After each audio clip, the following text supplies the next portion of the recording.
Most advice on how to overcome imposter syndrome treats it like it's a confidence problem. Think more positively, list your accomplishments, fake it until you make it. But none of that touches what's actually happening underneath.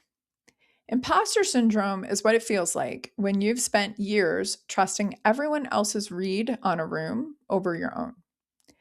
You perform competence instead of trusting it. Over time, that becomes exhausting because you're managing everyone's perception of you instead of just doing the work. Here's the thing willpower can't fix. Telling yourself in the middle of a high stakes moment that you do belong rarely works. Your body hasn't been given anything new to practice instead. The doubt isn't a thinking problem, it's a pattern your nervous system has rehearsed for years. And you know what? You can't out argue a pattern. You have to give it something different to do instead. So instead of trying to think your way out of it, I want you to walk through something that I call the rooted framework.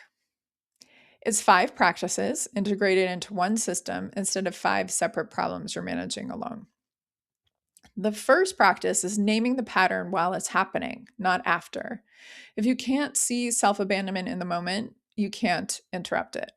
And that skill alone changes everything downstream. The second practice is boundaries. A lot of imposter syndrome gets worse simply because you're carrying things that were never yours to carry in the first place. Other people's opinions of you, for example. So ask yourself honestly what you picked up this week that was never actually assigned to you. The third practice is the relationship with your inner critic. Now, I view my inner critic almost like a CEO in a boardroom. And that manager, that critic's job is to keep me safe and to keep me in a state of belonging. But how does it do it? It does it sort of in a lower vibrational frequency way, if you will, a lacking consciousness way. It tries to keep me small and safe by finding fault before anyone else can.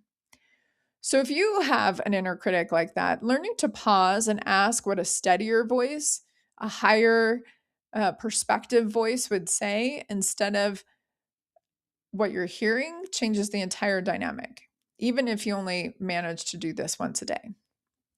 The fourth practice is your nervous system. That tight chest before a big meeting, that's not a character flaw, it's biology. A short reset before you try to think your way through anything makes more difference than people expect, and it takes less time than you might think.